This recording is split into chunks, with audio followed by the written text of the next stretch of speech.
Hello, so today I left Kangaroo Island.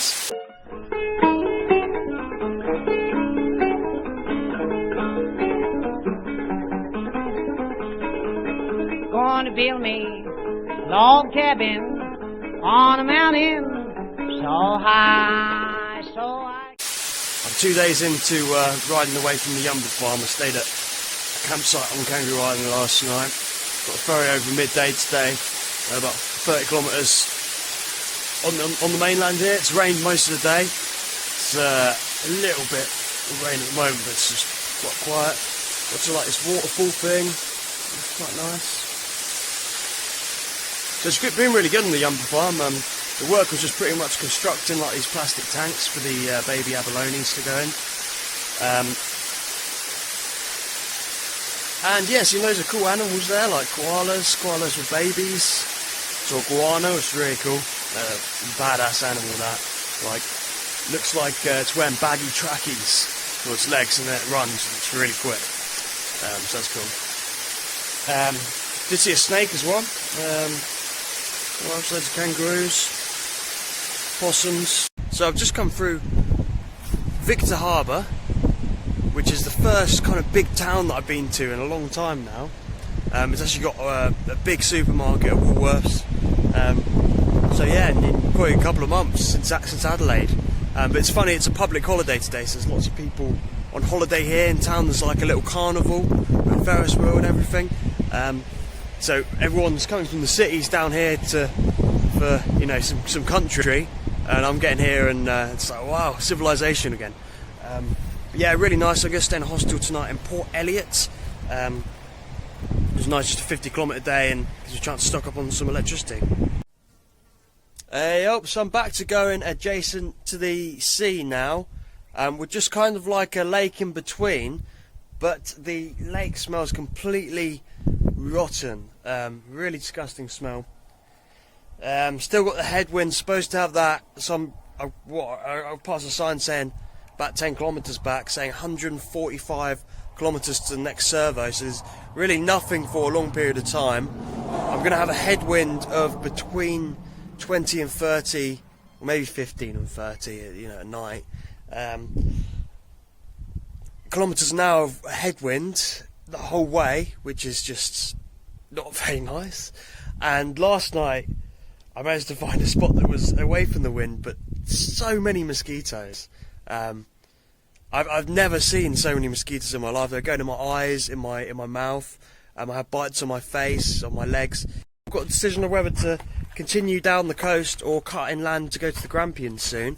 So I think I'm really swayed towards the Grampians at the moment. So tonight I've got a nice spot to wild camp. See, I've just come down here. It's kind of a road, but it's overgrown. So I don't think anyone uses it anymore.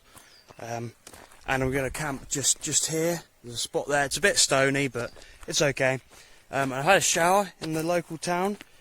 Just about managed to find gas. Went to the hardware store. Had 3 types of gas, not the right type. Camping store, 2 types of gas, not the right type. And I went to a supermarket, and supermarkets never have my type of gas. They sometimes have this one type, but they never had my type, and the only type they had this time was my type. So that was lucky. So I camped at a place called Chinaman's Well last night. Not the most PC names here in Australia. And yeah, it was really good. Free camp. Well, it wasn't a free camp, it was wild camping. You're actually not allowed to camp there. But what the hell? There's nowhere else to camp here, so I might as well. And I'm getting to Kingston today, so I'll get a supermarket, and then think we're cutting land to the Grampians. So guess where I am? I'm at the last state that I went to in Australia. I'm in the Victoria border. So I've just got 2 days to the Grampians. So I've not got to worry about where to be, because I'm following the Rugby World Cup at the moment, and the England-France game tomorrow has been called off because of a typhoon. So I was going to try and find somewhere with Wi-Fi yesterday. Tomorrow to camp, but no need anymore. And I'll just roll on in two big days, and I'll get to the Grampians. And looks like this is my first echidna that I'm seeing. Yeah, let's go. Hedgehog. Ball. probably hear behind me, or all around me, is these cockatoos, or different kinds of parakeets, colourful ones sometimes, just squawking away, makes you feel like you're in a prehistoric age. I don't know how close I think I might have even touched it with my wheel, to be honest. Big black snake in the road, didn't spot it till the last minute. So, here's more wildlife for today. You should see this little lizard here stick out its blue tongue. A bit closer to it. There you go. That's just to threaten me. So another night wild camping, and if you look behind me, looks like almost the perfect place, like round here. But then the other side of me, the road is just there. There's some trees in between, so hides me a little bit, but pretty rubbish spot, just not found anywhere, and the sun is just setting now.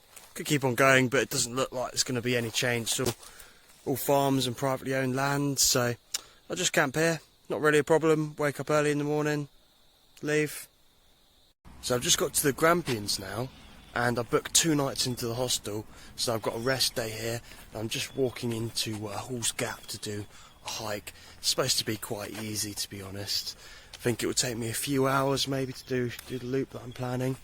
Maybe do a few diversions off of it as well. But yeah, nice to have a rest day. And so today I've done what's going to be my longest climb in Australia.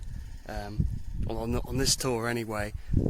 Just under a kilometre of altitude gain up to this point, so Mount William, which is 1,100 and something metres above sea level. It's about a 900, just over a 900 metre altitude gain in the climb, over about 12 kilometres. And it's taken me, about an hour and a half to do, with just one stop. We got a bit steep towards the end, so I had to have a stop. My bike isn't set up for climbing, so bit tough, but yeah, good. That's it. I'm just a couple of hours cycling away from the Great Ocean Road now. I've got the decision of whether to go there now and stay in a hostel, which is more money obviously, or try and find somewhere to wild camp, but there's not really anywhere suitable that I've seen recently, so I might just go for the hostel. But the thing is, I don't need it. I had a shower this morning. There was a free shower in one of the towns I passed through, and I had plenty of food, so I don't need to stay in a hostel or get to the nearest town today.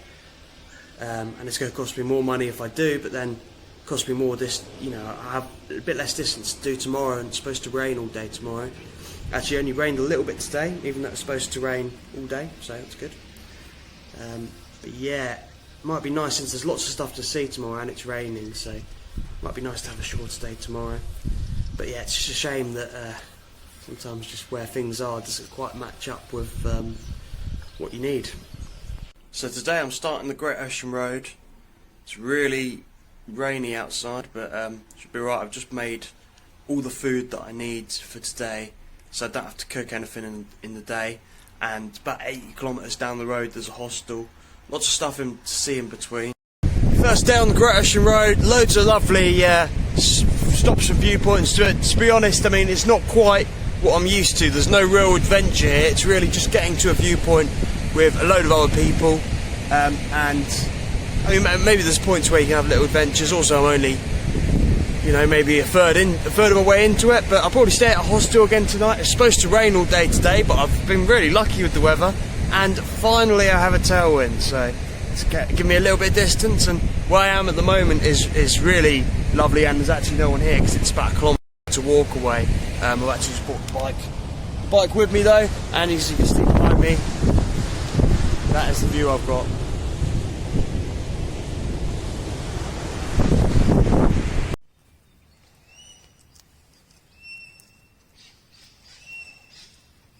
So this is a cockatoo. And a very tame one, not running away at all. Just from outside my tent this morning. So I've had a tough day of 124 kilometres, followed by a free camp in the rain. Then next day, or yesterday, I just did 50 kilometres and I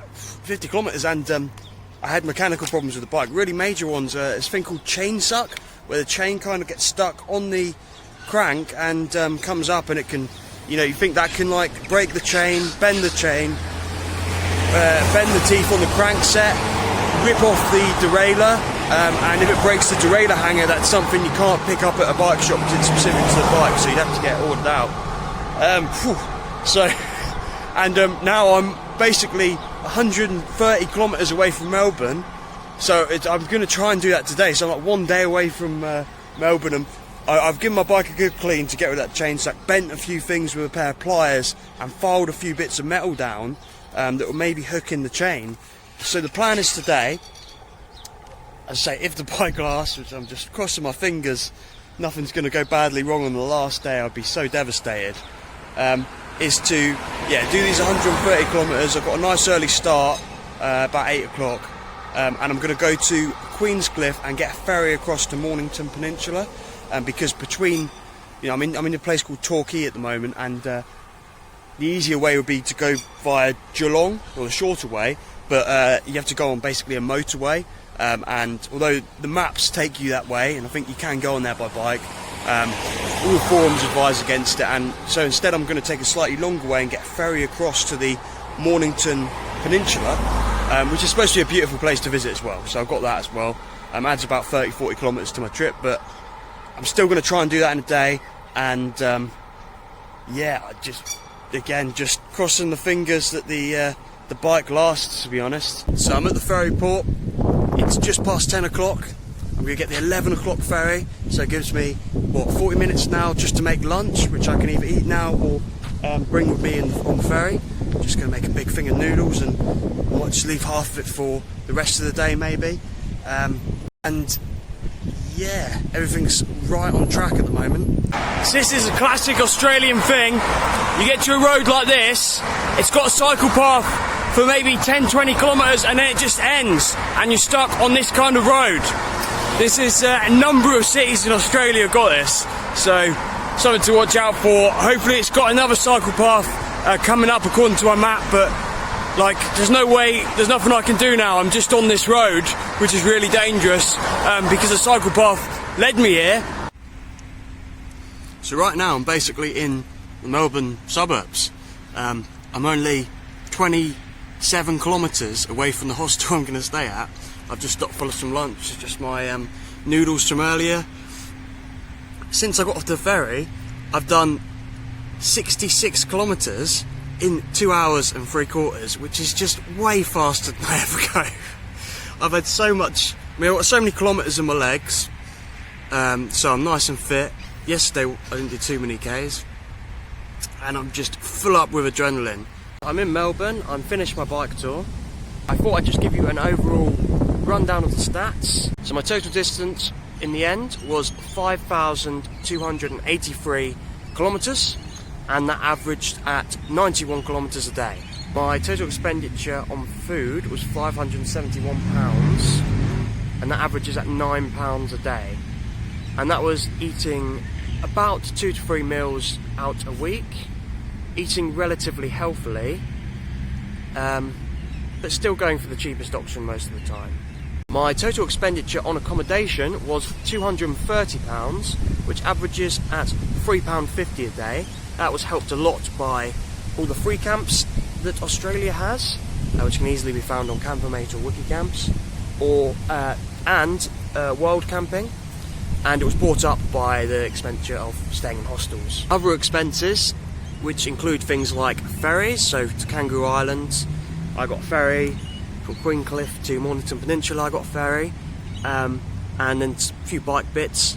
That came to £208, which brings my total expenditure to £1,009, and that averages at £16 a day, which I'm pretty pleased with. Towards the beginning of the trip it was a lot lower than that, but towards the end of the trip, after I got work, I relaxed a little bit with my spending and it didn't go up too much. The actual tour took place over a period of just over 5 months, and that's including the time that I spent working. This tour took me 64 days. The way I'm calculating that is every time I stopped for work, I just counting that as one rest day. So out of those 64 days, 58 were cycling. I had 2 stops for work, which I just counted as one day, and then 4 rest days. In terms of my expenses as well, I've not included any expenses that took place during the time that I was working, and I haven't included any money that I earned either. It's just the expenditure while I'm riding. If you take into account all my preset tour expenses, all the kind of gear I bought, all the bike fixes, plane tickets, visa, travel insurance, all that stuff, and my expenses on tour, and the money I've earned on tour, I'd say I'd probably come out of it about £1,000 to £2,000 better off. Thanks for watching, and I'll see you next time. You